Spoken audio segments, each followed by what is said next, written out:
Fantasy Football Happy Hour with Matthew Berry, served by Applebee's. Happy Friday! Welcome to the Fantasy Football Happy Hour. Connor Rogers, Matthew Berry doing his swag surfing, of course. Yeah, exactly. Better than Kirk Cousins. Yeah, right. Jay Crouch. And I'm about the whitest guy in America, and yet still better than You're up there. Kirk Cousins. You're in the 99th percentile. I really am. Yes. I really am. That was tough, but it was still a better scene for Kirk Cousins than the chains and the grill on the plane. You know. Yes. It's Bit of an upgrade. Yeah, that's right. Bit of an upgrade. They should be 0-5, and they're 3-2. It's that remarkable. team. But yeah, To be bird fair, up. Bird up. They got screwed against the Chiefs in the end zone. That's fair. So That's they should fair. be 1-4. 1-4. They should be 1-4. Football is a game balances itself Yes. out over time. Yes, they should not be 3-2. No, ball don't lie. Yeah, Wild Thursday night game. Wild Thursday night game. We're going to dive all into it. By the way, not wild Thursday night game. Wild Thursday night. Wild Thursday night. Connor Rogers is in the shirt that he slept in. Like Connor Rogers has not showered, slept, or not even in my own bed. Done anything since his beloved Mets won last night in dramatic fashion. So we'll talk a little bit more about that coming up. We have a great Friday ahead of us. We're going to talk about the projected highest scoring games for the weekend, on what's on tap. We got our pickup lines for Matthew that have been scorching hot this year. Yeah. And Denny Carter is going to join us as he always does on Friday because once again, the news networks are not telling us what's happening. The mainstream media wants to keep good fantasy players from us. Luckily, Denny is here to save the day. To save the day and unearth all the conspiracies. Yes. Let's jump into the Roto World player news and talk about that Thursday night football game that was an absolute thriller. Kirk Cousins completed 42 of 58 passes for over 500 yards, 4 touchdowns and a pick. We heard from Kirk Cousins after the game on just this pass game getting going.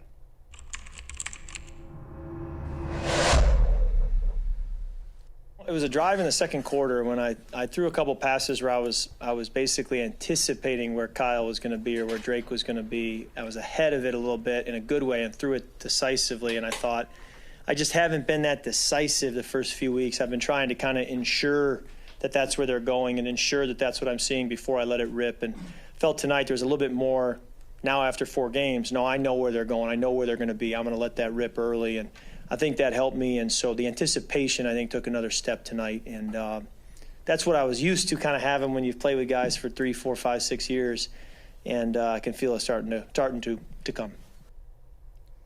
Kirk Cousins with the monster night. Jay, you had his passing prop going over. Little did you know you could have taken the highest alt line in the world, and you would have still hit as well. He doubled it. The 229.5, I think, cashed in the second quarter, which was remarkable. Connor's bet gets home as well on Kate Otten. Just a ton of offense in this game.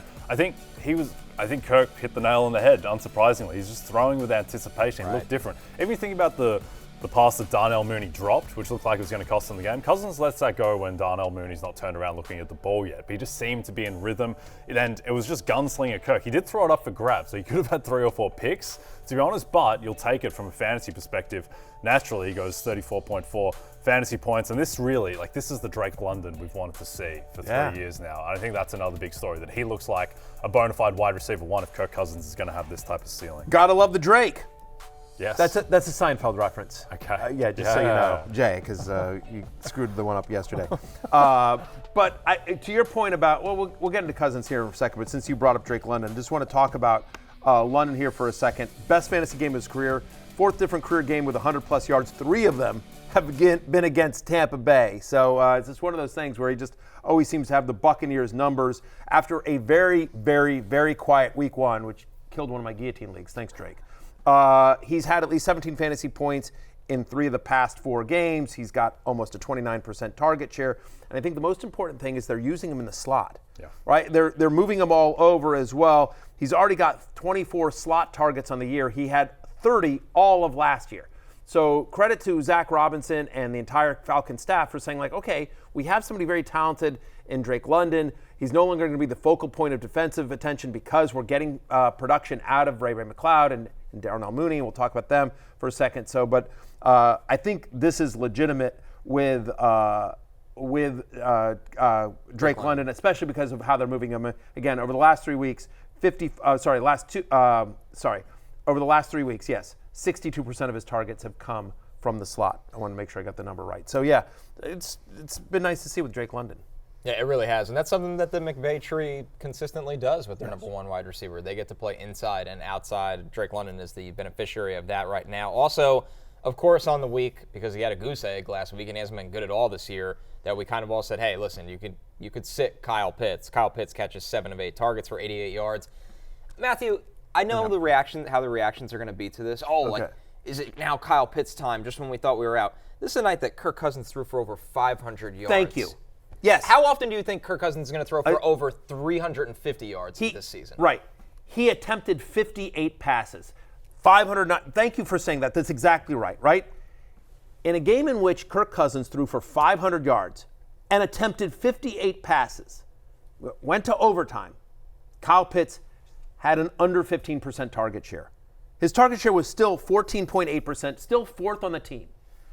And this is a game that, and we'll get there, but Bijan Robinson didn't do a lot here. Like, I don't think they're going to get into shootouts all the time. I think this is, look, it's the best fantasy game of Kirk Cousins' career. I think it's going to be the best game of his best passing game of the season for Cousins. And so the bar is so low for tight ends. The fact that there's any sort of production is a positive sign. But I'm not all of a sudden like, oh, all's forgiven. Kyle Pitts is back. He's a locked-in. Go trade for him. He's a locked-in starter. You're good. It was all a mistake to have, if you dropped him or you benched him. Listen, I can see how people, like, he was only started in 68% of Yahoo leagues. I'm sure there are 32% of managers out there going like, 3 weeks this guy's done nothing for me, and now like I finally bail, and now he shows up. So I get it. That's frustrating. Welcome fantasy football. This is the life we've chosen. But he was down 6% in terms of rostership. He's only rostered in 92% of Yahoo leagues, not 100%, which he was at the start of the season. But I don't think we're out of the woods yet with Kyle Pitts. I think he is still a touchdown / big game dependent tight end. Like, I'm not going to rank him any higher. Like, he's still in that 8 to 12 range for me at tight end. Yeah, his other issue is that Darnell Mooney seems like a real part of this offense. Darnell Mooney had 16 targets last night. He's had 40 targets on the season. He's like a viable flex guy, very low-end wide receiver 2 type.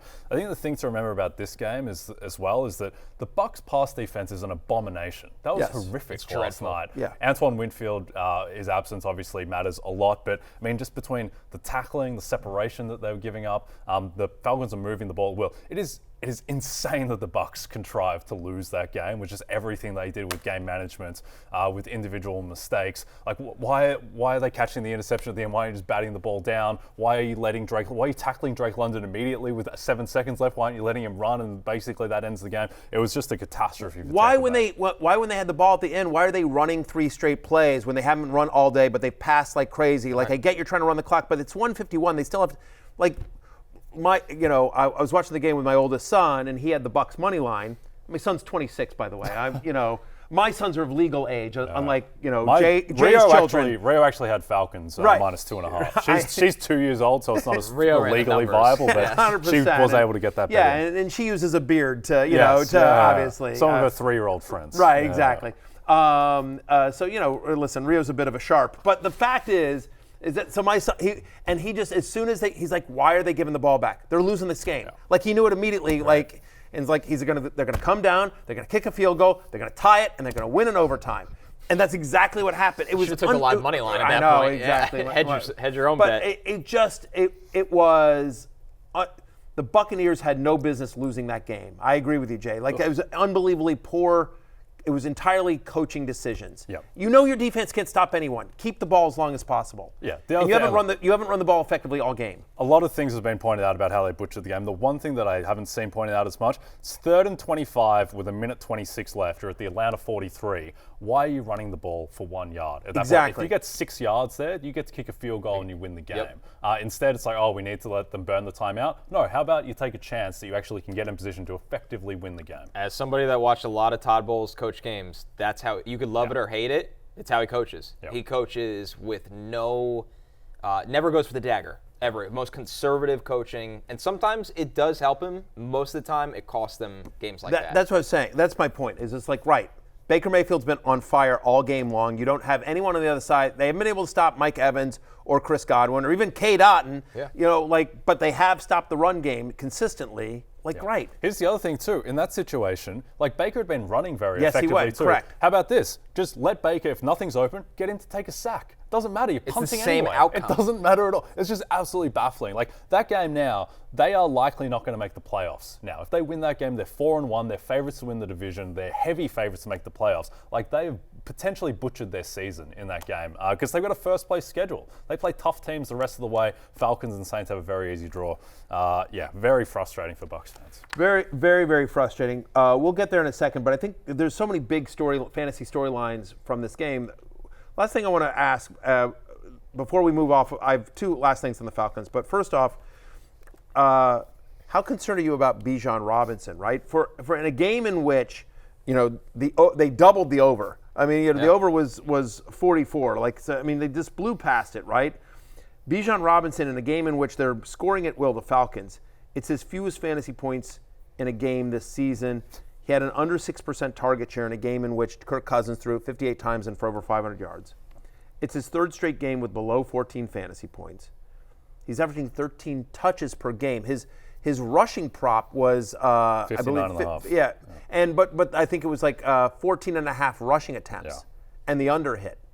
Like, you know what I mean? The fact that that's even the line, that you've got Bijan Robinson and, DraftKings doesn't, thinks around 15 carries is what he's going to get, which is like, I get it. Tyler Argiel's a nice player, but Bijan Robinson is generational, or should be. Should be. He's got the talent. And honestly, they just don't really try to get creative with him. That's how you look at this, the usage of him. Bijan's a guy that you would think you want involved as much as possible. I know this all sounds crazy after a night where Kirk Cousins threw for almost 500 yards, but maybe they're not in that game script if they had more creative ways of using Bijan Robinson. It's just like every game, like Tyler Argiel's out there to start the second series every time. Yeah. Like Bijan played 67% of the snaps last night. It's just not enough. Like this guy was drafted as the number 2, number 3 running back in fantasy. Like he's just not going to sniff that level of production if he's playing 67% of the snaps. It just doesn't feel like this offense is molded to him at all. The Falcons, by the way, they just keep getting away with it. They're 3-2. They really could be 0-5. They probably should be 1-4 or 2-3. Yeah. But the fact that they're able to have this success without utilizing Bijan doesn't bode great for them going forward. It certainly doesn't. 3 targets. Or for him going forward, rather. Yeah, 3 targets in the game. Like he averaged almost 20 touches a game weeks 1 through 3, but the last 2 weeks he's averaging 13 touches again. They're just it's weird. He's peripheral in this offense. Yeah. He's Bijan Robinson. Yeah. Darnell Mooney's a bigger focal point of the offense than Bijan. Arthur Smith, all is forgiven. Sorry. Apparently it's not you. Apparently it's just everyone. Apparently it's just Atlanta. It's Atlanta. Think about bird down. I don't know what that means, but it's very frustrating. The takeaway, there's not really a great takeaway here, other than the fact because if you have Bijan Robinson, you have to still start him every week. Like he's still a top 20 fantasy running back. Like especially as we're now into the bye weeks. Like you're not gonna have a better option, And I don't know that you want to, quote, trade him because unless you can get value, I think the potential upside of Bijan Robinson is better than what you are most likely to get in a league where people know what they're doing and are paying attention. You may still be able to get a lot for him just based on name value if somebody's not paying attention, if somebody was glued to the Mets game last night and didn't see, how bad Bijan was or how little he's being used. But generally speaking, I think you're just sort of stuck with him at this point. I think the sneaky thing with Bijan too, Connor, is that this offensive line isn't as good as I think it was hyped up to be. Like guys like Matthews, McGarry's been banged up, he had the MCL sprain, Dalman's on IR. Like it just doesn't seem like the dominant unit. And that was the idea behind Bijan. Yeah. Generational talent, really strong offensive line. Now it's like an average, maybe even below average offensive line. That's where I'm let down right now. I just had higher expectations for this unit because they have been good over the years, but the injuries, and they've just underachieved as a unit as a whole. Well, one last thing, Matthew. I want to ask you. Rest of the season. You say you're in a draft that starts today. Saquon goes 1 at running back. You want to take a running back.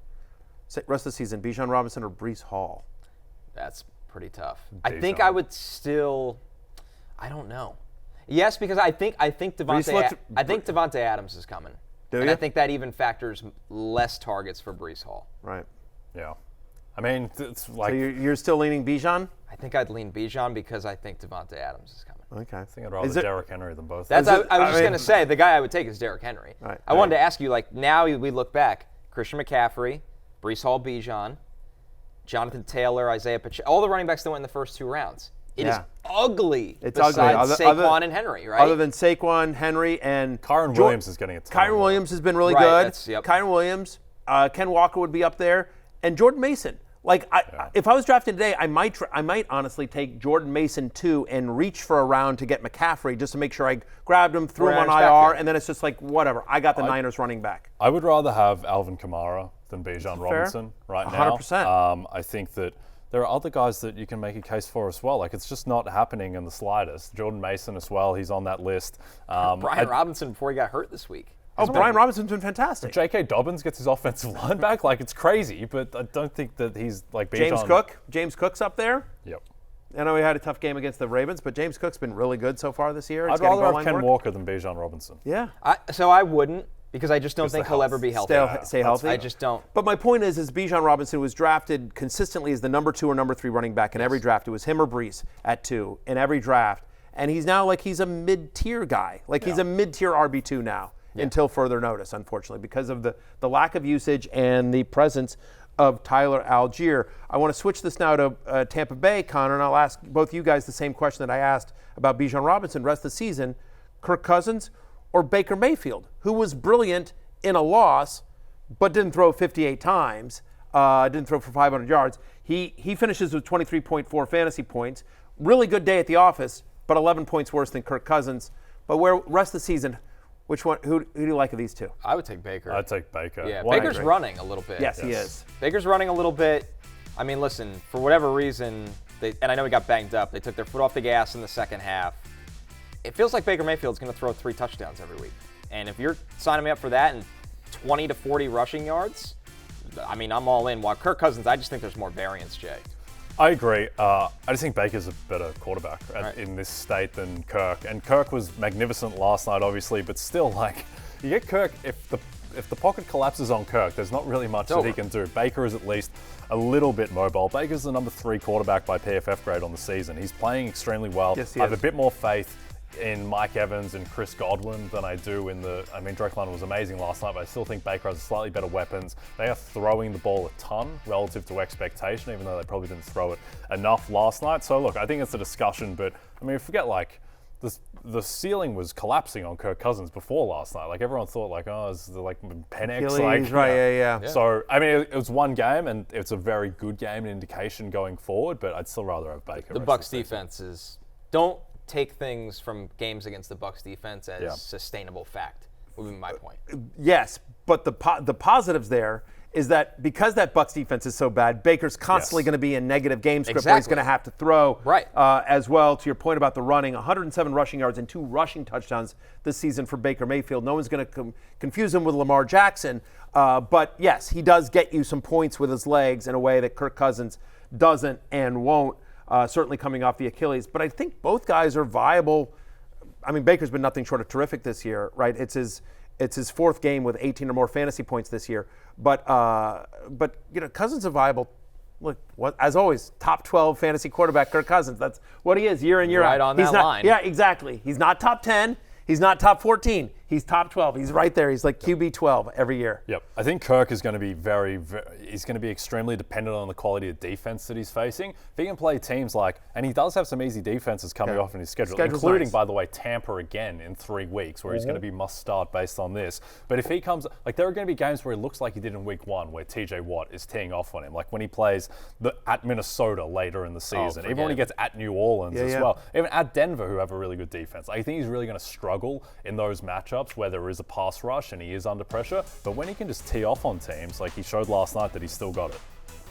As we look at the Falcons' schedule here, so fantasy playoffs, at Raiders, Giants, Commanders, that stretch there. You get the Vikings of week 14, that's rough. But I mean, he's going to deliver in those matchups. For sure. It's a really nice schedule. Listen, Falcons and Commanders might be for playoff seeding. That might be flexed into Sunday Night Football. Listen, this sounds ridiculous. There is a non-zero chance that's for the 1 seed. Which is absolutely insane. Commanders are plus 210 to win their division or something. I was texting with JP Finley, who covers the Commanders for NBC Sports. Does a great job. One of my favorite guys, and he does an unbelievable job. And so him and I are texting about the team and everything like that, and I'm so nervous. Like, why do I think after a week of everyone in the national media being like, Jayden Daniels this and the Commanders and blah blah blah, why do I think they're just going to lay an egg against the Browns? Like, I'm so nervous. Because they're 3.5-point favorites. Anything can happen. Anything can happen, and the Browns are a little desperate. I mean, the Yes, bad they loss are. last week. Like, they're hungry. Myles Garrett is Deshaun quietly had probably his best game as a Brown last week, yeah. too. So I'm super nervous about that. Everyone's expecting the Giants beat the Browns. Come on, we got this easy. And I'm like, I'm nervous. I'm officially nervous. Like, I'm not used to being in this position, Now you guys. have expectations. Yeah, It's not fun. No, It's not fun. No, when I 4-1. can come on here and just make fun of myself and make fun of my team, that's easy. Yes. But now they've given me hope, Kyle. Right. I don't You'll know have what emotions. I don't know what to do Yeah, with that. It's a dangerous thing, as It's they dangerous. said in Shawshank Redemption. It's absolute hell. Hope is a dangerous thing, right? What's the Bane quote from like there can be hope, there can be no true despair without hope. You know, think like you're they're, pretty they're, you close. know, like Yes. you know. That's only the gist of what Yes. Bane was trying to communicate. Yes. No, when the scene, you know what I'm talking. The scene when they're in the Yes. jail and he's just like that's the key, you know, because they Yes. can see their thing, but there's the ledge and like there can be no true despair without hope or what. I think You're that's close. the quote. We went from Shawshank to Bane, Bane, which is Well, the fire rises in Washington right now, but the defense is being left in the wreckage. So gonna mix Bane metaphors. I believe that's the same. I mean, there's been so many Batman movies, but like that's the Bane one is the one with where Heinz Ward returns a touchdown Yes. and then the stadium blows up. We'll be sorry there. sorry for ruining Yeah, that. spoiler alert. Spoiler alert.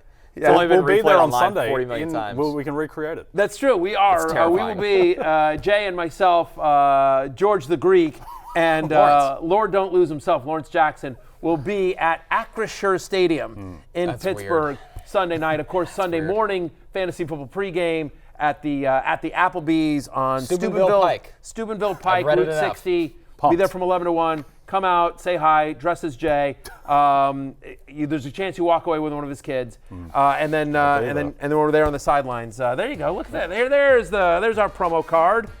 Yeah, 6570 Steubenville Pike. Route 60 in Pittsburgh. Doors open at 10:30 a.m. Sunday morning. We'll be there live from 11 to 1. There will be booze available. There will be food available. I'll be giving out a lot of it. And I suggest coming before noon because I intend to be drunk on air by noon. But from 11 to 1, I should be good. I'll be just buzzed and happy. Yes. That's Yeah. not a bit either. Matthew was very. No. loaded This is no- last If time you we did that. saw the show from Philadelphia last year, you know that like those Dollaritas go down easy. Yes. No, they do. Yeah. They're plentiful. Yeah. 1,000%. So anyway, Yes, Dollar Zombies coming they're right not up. calling. They're called Dollar Zombies. And I intend to drink many of them on air. It's week 6. Yes. Yeah. A long time to go. It's a marathon. Long time to go. Last thing I want to mention, 2 quick things I want to mention, and then we'll get out of this game. Cade Otton, great call by you on the over on the receiving yards. 3rd straight game now with at least 40 receiving yards for Cade Otton. He's got a 20% target share. Just so, again, in the land of the blind, the one-eyed man is king. Like That's the it's not second time great. you've used that this week. It's not great, but I'm just saying like Cade Otton is a usable tight end in fantasy these days, especially as long as Jalen McMillan is out. But while Cade Otton is usable, I'm not convinced either of these running backs are guys. Like, it's truly a timeshare. They're not running well. It was obviously a tough matchup for the Buccaneers on the ground game, but Bucky Irving had the bad fumble, has yet to have a game with more than 12 touches, hasn't had a double-digit target share since week 1. But he's getting some work. 3rd straight game with at least 11 touches. He has gotten 8 red zone rushes and 5 goal line carries in the past 2 games. He saw the only goal line rush in week 5 as well. But just Rachaad White won't go away either, right? He had 72 rushing yards. That's a season high for him. But he's averaging 8 fantasy points per game over the last 4. Like, it's just mixing match. I still think Bucky Irving's the better running back, but Todd Bowles doesn't. And neither of them are getting enough work where you feel That's the issue. It's just a useless backfield now. It Yes. went from being like, okay, Rachaad White volume to, is Bucky Irving going to arrive? Be a now, thing. Nothing matters. in it, Nothing. until it tilts one way too far. right? I get we're getting into bye weeks and you get desperation with your running backs, but feels like unless you're in a super deep league, you'd prefer to have a wide receiver in your flex and then just have somebody that isn't a Tampa Bay Buccaneer running back in your 2 running back slots. Yeah, you mentioned how Todd Bowles is kind of an old school conservative coach. You know what old school conservative coaches tend to do? They tend to minimize the 4th round rookie running back after they fumble to lose the most traumatic game in recent history for the Tampa Bay Buccaneers. So I'd be a little bit worried about that. After Irving fumbled, naturally it was Rashad White who came in, and I just wonder if that is going to linger a little bit. Yeah. Well, it just means in the 4th quarter when they have a lead, you might not see Bucky Irving, and that's concerning. Yeah. That is concerning. That's a really Although, good point, for Jay. whatever it's worth, after that bad fumble, I thought, well, there goes. But he was back out there on the next drive. So, I mean, they did go back to him a little bit. But it does mean, to your point, they're not going to suddenly give him the full job because, like, it's, anyway, what are you going to do? So tough day at the office for Bucky Irving and the entire Buccaneers. Absolutely crazy game. Check out the win probability for the Falcons throughout this one. It really was just, I love these. It's absolutely nuts. You just see it fall off a cliff here. And their thrilling win. And this was not the only crazy Thursday night game because the Mets and Brewers somehow topped this on the win probability chart with an absolute straight line thanks to Pete Alonso's 3-run home run in the 9th inning in Milwaukee that left people stunned. And for that, Pete Alonso drinks for free at the Fantasy Football Happy Hour bar. Let's go Mets. 100%. Let's go Mets. Let's go Mets. Look, I don't want to sit here and be like a bandwagon fan because I am, Welcome aboard. What? Welcome aboard. Well, my team is the Angels, whatever, and they're terrible. Yeah, they are not good. Exactly. Shohei Ohtani and Mike Trout, you never made the playoffs. Like one of the Pretty great tough to pull tragedies. off. One of the great tragedies. Got a 20-win head start on the rest of the competition. You never made the playoffs. It's unbelievable how bad. I mean, but like I've been distracted by how bad my Commanders were. So for so long. Fair. But the Angels are my team to the extent that I have a baseball team. So I'm not Connor. I'm not some bandwagon guy that just went out and bought a brand new Francisco Lindor T-shirt for the show today. For example, I mean, look at that. I mean, like it's still wrinkled. It just did you even wash it when it came? Like, literally, did you buy it on the way in? Like, did you stop at a grocery store and buy it on the way in? It's 15-1. This show's ever been washed. I'll tell you how much. It's straight out of the. It's like brand new, but it's making everyone. That's backup producer Pete. He came in, and backup producer Pete and I, we have a love-hate relationship, and but he's so happy that his Mets won. Look at that. Not only does he come in and hug Jay, but look at this. He shook my hand. That's a great picture. That's a ridiculous backup producer photo. Pete was so happy. That photo taken? I want to shake your hand. Yeah, exactly. goodness. Look how happy he is. Yeah, backup producer Pete. Man. Yeah, just anyway, let's go Mets. Connor Rogers. The vibes are high today Yeah. at the happy hour bar. Who needs sleep? 1,000%. This back. is your team that you love. Yes, since I was 4 years old and Right. was able to process baseball, I've been on many downs and a few ups with the Mets. What did last night mean to you? Oh my God, it was one of the greatest baseball games I've ever watched. I when Pete Alonso hit the home run, I legitimately fell off the couch onto the floor. Scared the absolute hell out of my dog, but that was fine. She ran upstairs. She had enough. But and my wife, Kristen, is where was Kristen there? huge Mets fan. Oh, is she? She's probably a bigger Mets fan than me. Wow. Now she's You guys had a good night. We had a lot of fun. It was awesome. Yep. It was awesome. Let's see if they can keep it rolling against Phillies, who are tough. I heard from Penn State Blake immediately. I'm sure you didn't did. even let me enjoy 3 minutes of the win. Just instantly went into Mets Phillies chat. Yeah, Yep. of course. Classic Well, Penn you State know what? Blake. But Penn State Blake is no longer part of the show. So go Mets. so screw F 'em. you, Penn State Blake. Yeah, we're a Mets team. We're a Mets show. We are a Mets show. And my fandom pales in comparison to Cotter and Kristen's, though I did grow up a Mets fan. And it's right, in 2006, Really? in 2006, wild. I was 14 years old in 2006. Okay. For some reason, I bought the 1986 World Series on box set, DVD, which still sits in my mum's garage in Melbourne, bizarrely. I watched all those games, strangely. I got in because the Mets, they lose to the Cardinals, 2006 NLCS. Beltran takes the curve from Wainwright to strike out. So I am a Mets fan, but not like Connor. Not like Connor. I'm a bandwagon. I'm completely cop to it. I'm a bandwagon guy. I don't really have a team in the playoffs at the moment, so I will happy to jump on the bandwagon in support of my friend Jay, my friend Connor, my friend backup producer Pete, Matt Casey, who works here as well, also a big Mets fan. fans. A lot of my buddies are Mets fans, so in honor of them, let's go Mets. No one wants to see the Phillies win. No. Matthew, people can call you many things. A front runner is not one of them.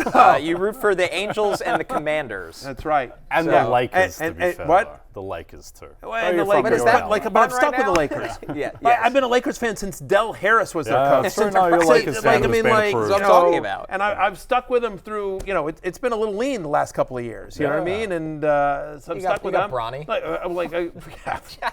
Didn't win the title in 2020, but that's okay. We won the title in 2020, 100%. Still counts, no asterisk. No asterisk to that. That should be boosted as a title. It's very hard in the bubble. For sure. I root for Texas A&M, for Syracuse, Maryland. I had a chance of any Big Ten team. I chose Maryland. This is right. I'm not a front runner. 1,000% not. No. Fremantle Dockers fan in the Australian Football League. Exactly. The Dockers. Yeah, huge, They've never won anything. Freo. Yeah. Huge Dockers fan. All right. Who's your? I like your. The Magpies? The Magpies. I'm a big Pies guy. You like them so much that I just couldn't slipped the mind. remember. It took me a second, but I love the Pies. Yeah, we love Go the Pies. You root for USA in the Olympics? Man of many rooting interests. Pie up. Pie up, I say. Yes, pie up. All right, how about the Week 5 injuries we're tracking? Deontay Johnson dealing with an ankle injury. As a top here, you see Anthony Richardson. That's a coin flip right now. Richardson has been limited through 2 practices, but it sounds like from what the media has been able to see, it's some light throwing.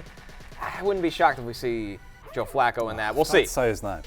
We'll see. Sorry, Jay. Jonathan Taylor dealing with the weirdest ankle sprain we've ever heard of. Once again, that's not looking good either right now. While we were on the air, NFL Network reporting Joe Mixon isn't going to play again this week. He's not at practice, so once again it'll be Cam Akers and Dare Ogunbowale for the Texans as they take on. Who do they play this week? Oh, yeah. The Bills. The Bills, that's right, of course. Game. The Bills. Huge game. Home game against the Bills, that's right. The Stephon Diggs revenge game. With Jonathan Taylor, by the way, the thing about Taylor is that his entire career up until 2022, it's like, he'd never missed a practice. He's just been healthy his whole life. Now he's just constantly dealing with these niggling injuries, which is a bit of a concern. So, right. So it'll likely be Trey Sermon there for the Colts if JT can't go. We know Devontae Adams isn't going to play. Ever again for the Raiders. Yeah, exactly. Does it matter if Raheem Mostert plays or not? I was thinking this too. To show you how bad this is in our league of assholes. Yeah. Number one, I just never trust them to play anymore because they burn you on game time decision. I don't think the Dolphins are going to do anything offensively. I put in K-Dotton over Raheem Mostert just to get the 8 points. Yeah. Just give me. I just needed a floor play. I hear you. I don't hate it. I don't hate it. You see Bijan Robinson there. That was a concerning big one. He's been so good for them. He's missed the last 2 days of practice as well. We'll see what today is.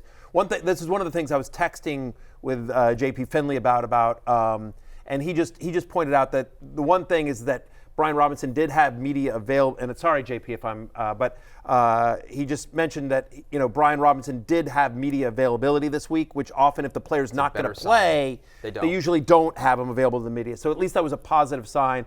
There is the expectation, however, that Austin Eckler will clear the concussion protocol and be out there on Sunday for the Commanders. So, so if Bijan Robinson's out, at least there will be, somebody there for my Commanders. Yeah. The work he gets, he feels like a guy that you would like to rest at least once or twice. I know the knee injury is legitimate. I'm not saying that. Sure. But does Bijan Robinson need to practice the whole week to play? I don't think so. No, he's gotten a tremendous amount of work as well, and they've gotten some nice production from Jeremy McNichol. So it just he might be out there, but on a snap count as well. But also worth noting, not on the graphic, but just want to point out both Ken Walker and DK Metcalf went from full participants to partial. They're now listed as questionable. You never like to see guys heading the wrong direction as the week progresses, so that's something to monitor in Seattle. Again, 2 veterans who get banged up a lot, so maybe it's just a precautionary move on a Thursday. But because Ken Walker was on the list, was on the injury report last week, and then obviously fully cleared and had a monster game and almost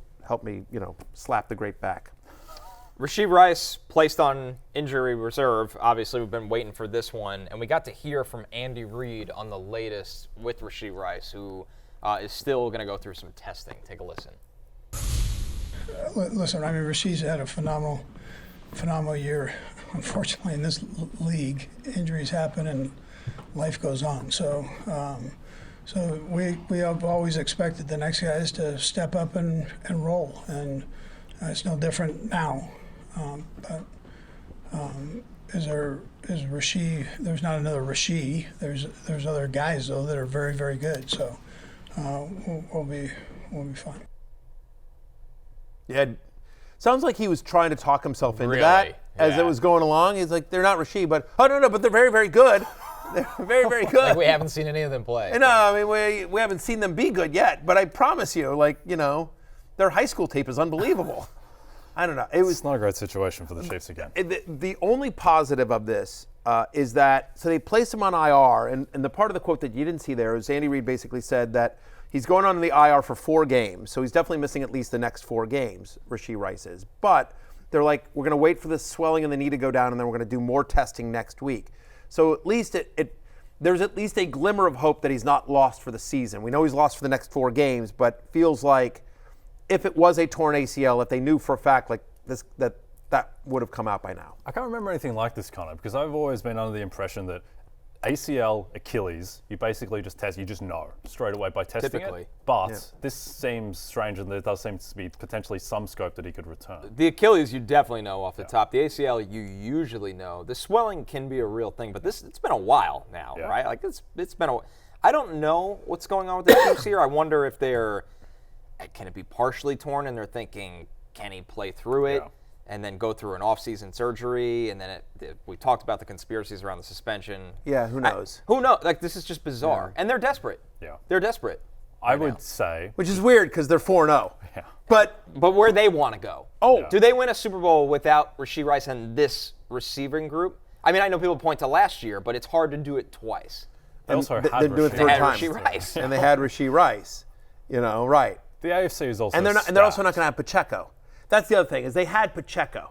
I think their defense was better last year, and they had Pacheco. Yeah. So they got away with an inconsistent passing game because they could run the ball like hell and they could play really good defense. And now if they're going to get Rice or receiver back, I think Baltimore and Buffalo are both better than them in the AFC. But we'll see. Yeah, and they're in the mix for Devontae Adams. I don't think that happens, but they're. One last note. Diana Rossini from The Athletic said that the Bills and Chiefs are all monitoring the Devontae Adams situation. They're more likely to get involved. The Raiders are willing to take on some of the money. I don't know why the Raiders would help out the Chiefs, by the way. So, I think the Raiders offer a significant pick. Well, I was going to say, I think the Raiders help out the Chiefs if that's the best deal. Yeah, right? I mean, at some point, it's business. Like, they know they ain't beating the Chiefs, and by the time the Raiders are good enough, whatever, Devontae Adams is going to be, Patrick Mahomes is still going to be there. Whenever Devontae Adams decides to hang it up, Mahomes is still going to be there. So, but it's a business. They'll make the best deal that they can. But as Diana Rossini says, Bills and Chiefs both monitoring the Devontae Adams situation. So am I, by the way. I'm also monitoring it as well. We're see what happens. We've kicked the tires on Devontae Adams. Do you want to be a guest columnist for Fantasy Life? Right. Maybe do a podcast for us. Fill in, co-host. Yeah, we're just kicking the tires, just like everyone. Keep it open or close it out with Devontae Adams. Sure. Yeah. Why not? We'll see what happens. Yeah, exactly. All right, hit the Denny Carter music. Yeah. Oh, is it Denny time? It's Denny time. Let's get right to it, Denny. What does the mainstream media not want us to know? Yeah, look, I actually called MSNBC the other day, and they wouldn't take my call for whatever reason. But I was begging Rachel Maddow to please do a segment on Trey Tucker seeing 9 targets last week.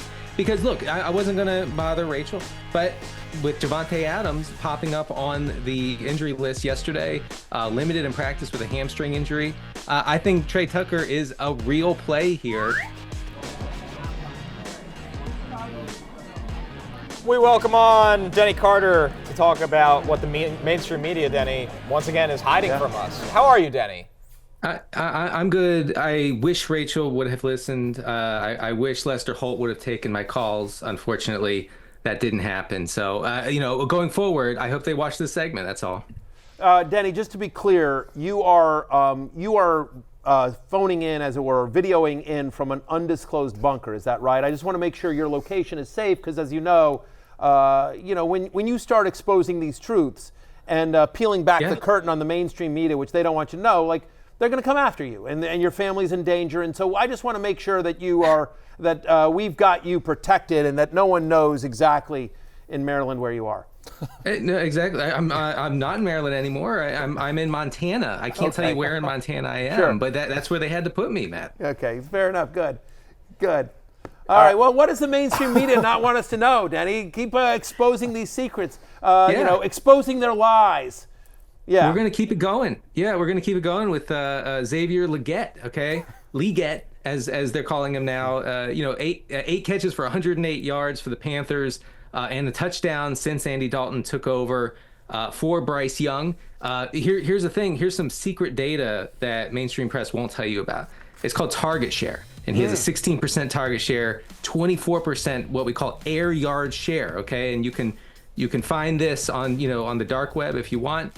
I recommend not going on, just listen to me, trust me. People will say, oh, Deontay Johnson is the dominant wide receiver 1 in Carolina. All I'm saying is that the truth is out there with Legette, and I think that he actually could emerge here. Also, just as an aside on Legette, for those who say that I hated Xavier Legette's profile coming into the NFL, these are vicious, horrible lies spread by some of the worst people in mainstream media. I loved him, no matter what my posts online say. Okay. Yes. Denny, I was actually talking to Carl Bernstein and Bob Woodward this morning about Trey Sermon, and this seems like another conspiracy and cover-up that no one is talking about. It is. Yeah, look, Jonathan Taylor, his low high ankle sprain is the lowest high ankle sprain in the history of Western medicine. It looks like that's going to put him on the shelf for at least a week, maybe 2. Trey Sermon, guys, is the only other Colts running back to have a carry this year, okay? And you may hear, some folks in the mainstream press say, oh, well, what about Tyler Goodson? Tyler Goodson's going to run the routes and catch the passes while Taylor's out. Look, I looked into it very strongly before the show, actually. And Goodson is actually a psyop launched by mainstream press. You have to really come to grips with that before you look into this Indianapolis backfield. Trey Sermon's the only game in town. Let's remember that going into week 5. Denny, the Cowboys, also known as America's team, yet it feels like even with Brandon Cooks out, America is not discussing another receiving option in this room. It's horrible. People will say, okay, well, look, Brandon Cooks was the wide receiver 2 in Dallas. Was he? If you look into it, if you open your eyes for just a minute, you'll see that maybe Brandon Cooks was not. And of course, Cooks is going to be out for some time now after a knee situation popped up this week. But before he went out, we have Jalen Tolbert second in catches, second in pass routes, second in yards among Dallas receivers. So really, you hear CNN constantly talking about Brandon Cooks. They will never mention Jalen Tolbert. Tolbert was the wide receiver 2. He remains the wide receiver 2. More targets are coming his way. Don't listen to the lies. No, they don't want you to know that Jalen Tolbert has an 81% route participation so far this year. Has had at least 13 fantasy points in 2 of the past 3 games and an end zone target in each of them as well. They don't want you to know that. Denny, keep posting on Facebook. Keep letting the people know. Keep getting out there. And I agree with you. The truth is out there. I would be into a TV show where it is Denny Carter and Roto Pat in a wig, going out and Scully wig. Yeah, just going out and looking for all these mysteries and uncovering these mysteries because the truth is out there, Denny. You can catch more Denny live every Friday at noon for his weekly Q&A on the NFL on NBC YouTube channel. Thank you, Denny. Thanks, guys. Thank you, Denny. Yeah, just imagine Roto Pat in a Scully wig, and it's there because he's kind of got a. It's quite terrifying, really. He's got the kind of he's got the look. By the way, I don't know if you guys have noticed our wall. You see, we got some Breece Hall, C.J. Stroud, Jamar Chase, Jayden Daniels, CeeDee Lamb, my buddy Eights. So a bunch of new jerseys. Deebo Samuel came in, and it's all thanks to our friends at Fanatics. Fanatics, they said, listen, I see you got a bunch of jersey up there, but is Dameon Pierce really still a fantasy superstar? And we said, no, Fanatics, he's not. And our buddies at Fanatics said, we got to hook you up. We've got to get all the best fantasy stars. So see Devon Achane there, Amon-Ra St. Brown. CMC is there. We might need to order a Jordan Mason one at some point. But close to that time. Anyway, big thanks as always to our friends at Fanatics. Always the best place to get all of your jersey needs. We're taking our first break. When we're back, previewing some of the biggest games coming up this weekend on What's on Tap.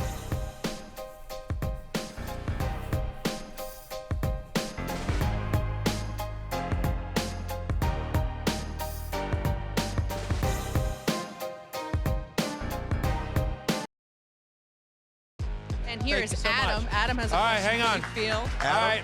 Hey, Adam. All right. All right. It is. Indiana Jones is in the house. Yeah. We're near Halloween. Yep. That's right. Snakes. Why does it have to be snakes? We are eating good in the neighborhood this Sunday when the Fantasy Football pregame show broadcasts live from Applebee's in Pittsburgh. The restaurant at 6570 Steubenville Pike will open just before pregame kicks off at 11. Come on out early to start your tailgate party with us this Sunday and ask your sit-start questions ahead of the big Sunday night football matchup between the Steelers and Cowboys. And if you're not in Pittsburgh, you can watch the show live on Peacock and on the NBC Sports YouTube channel. If you come dressed in costume, I'm buying you a drink. Just, you know. And I don't know if you can tell in that clip. I'm hammered in that clip. I am hammered in that clip. You kind of were like... I'm like, what do I do with Indiana Jones here? Yes, that's where I could tell. Your mind was running like, what's the content? Well, and I'm What's like, on tap presented by Bud Light? Yeah. The official beer sponsor of the NFL. Sundays are easy to enjoy when they are full of football and the fridge is filled with beer. We're going to take a look at some games here with the highest point totals. As you see the board here with some of the biggest over-unders. Let's start with the Cardinals at 49ers. The Niners are favored by 7.5 points. The point total is 50. But Matthew, while things are good for the Niners overall, is it time to panic a little on Brandon Aiyuk? I don't think so just yet. I get it, right? 52% catch rate this season. He's had only one game with a target share above 20%. And with Kittle and Debo both active, it's gone down to 16.5%. Having said that, you see him at wide receiver 15. They paid him a ton of money, and there's a reason why. You know, Kyle Shanahan and John Lynch are like this, and so I'm sure John Lynch went to Kyle and said, "You want Aiyuk, right?" And he said, "Yes, get me Aiyuk." And so they paid up and they got him. So I think this is the get right breakout game for Brandon Aiyuk against an Arizona defense that allows the highest catch rate to opposing wide receivers. He got 2 end zone targets last week as well. Remember, he dropped the one in week 1. I think if he comes down with 1 or 2 of those, the narrative on him changes. My wide receiver 15 this week. All right, we got the Ravens at the Bengals. The Ravens are favored by 2.5 points. 49 is the point total in this game. Another big one here. Jay, are both Zack Moss and Chase Brown now startable this week? I think they are. On the season, Zack Moss is RB 18, Chase Brown is RB 31. They both had 15 carries last week against the Panthers. Moss played 40 snaps, Brown played 27. I think that's enough for both of them to provide value. I get that the Ravens' rush defense is scary overall, but last year, people forget, like, the Ravens didn't have an amazing run defense on a per-play level last year. It's just the raw stats were bad because no one could ever run against them because they were always losing, but they were 22nd in success rate as a rush defense last year. I get that they've been amazing this season, but we're 4 weeks in. There's still a lot of variance with that. Like, going into last night, the Bucs had a good pass defense. Now it doesn't look so good, so it can change quickly. Right. I mean, to your point, I mean, the Ravens, like, they got fat against Zamir White. You know, I mean, like, you look at some of the opponents that they've faced as well. And it's also, by the way, both guys involved in the passing game. So, I think there's opportunity there. Our last game here, the Packers are favored by 3 points at the Rams. The point total in this one is also 49. I'm surprised it's only a 3-point line, to be honest with you, given how bad the Rams have looked and how good the Packers. I know the Packers lost last week, but still, like, I don't know. It's a weird one. Matthew, which Rams wide receiver is the best play this week in this battered wide receiving core? I have Tutu Atwell ranked at wide receiver 30. He's very quietly had at least 80 receiving yards each of the past 2 games. This is something else the mainstream media doesn't want you to know. I'm surprised Denny hasn't unearthed this as well. Actually, a 21% target share over the last 2 weeks for Tutu Atwell. So I think him and Jordan Whittington. We've talked about Jordan Whittington a lot since the preseason, but last week, 27.5% target share, second highest by a Rams wide receiver this season, and I like the matchup, especially in the slot against the Packers. That'll do it for What's on Tap, presented by Bud Light. Easy to drink, easy to enjoy. We are taking our last break. When we're back, it's last call. It's time to try to pick up Matthew with our best bets for the weekend. Coming right up. DraftKings Sportsbook is the #1 place to bet touchdowns, and new customers can bet $5 and get $200 in bonus bets instantly. Download the app and use promo code Barry when you sign up. DraftKings Sportsbook, the crown is yours. It's time for last call. And on Fridays, you know how we do it here at the Happy Hour Bar. We got pickup lines for Matthew. Here's the pickup lines effectiveness. After week 4 right now. Jay and I are both 2-1. Yep. I have picked up Matthew twice. Jay has picked up Matthew once. Yeah, well, it's because you're wearing that jacket. That's right. You know, look at you. I don't think I've ever seen you wear a sport coat. It's Churchill Downs attire. It's the only time you will see me here wear a sports coat. Pretty much. So, all right, Jay, what do you got? All right, I'm going back to the well with Jaxon Smith-Njigba. Okay. I tried to pick you up with him 2 weeks ago, and he lost, but you know what they say, if you don't succeed, try again, or whatever the line is very, there. very Listen, inspirational. his line is 44.5, Matthew. He is going into last night, he was the 12th most targeted receiver in all of football. He had 12 targets in our fateful matchup against the Lions, and then 2 weeks before that, he had 16 targets against the Patriots. In the middle was a fake game against a Miami team that just wasn't real, and so he didn't get targeted in that game because Miami only scored 3 points. The Seahawks are number 1 in the league in pass rate over expectation. Against the Lions, he played more snaps than DK Metcalf or Tyler Lockett. It's just insane that JSN can be set at 44.5 receiving yards. The matchup against the Giants doesn't scare you. He's going to continue to get targets, and then he's just going to be consistently set in the high 50s. So give me the over on JSN 44.5. We talk a lot of JSN on this show. A lot of JSN. We are a big JSN show. All right, I'm going to go with a wide receiver as well, Matthew.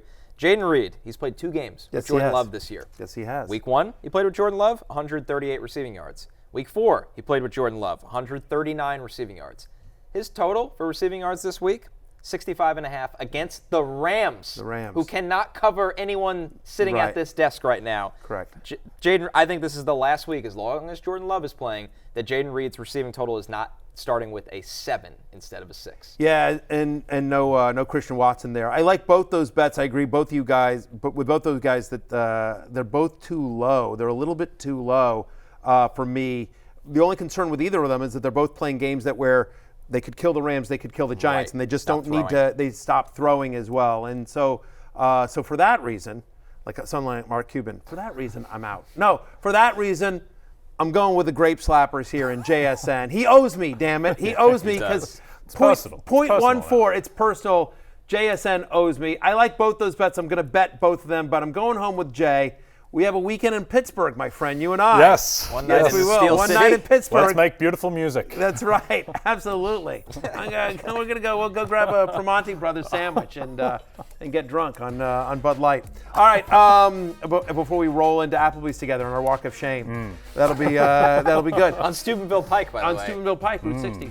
I hope we see everyone there as well. But that music means it's closing time. You don't have to go home, but you can't stay here. For Denny Carter, Jay Croucher, Connor Rogers, and Pete Alonso in the Mets. Let's go Mets. I'm Matthew Berry. We'll see you Sunday in Pittsburgh. Peace out.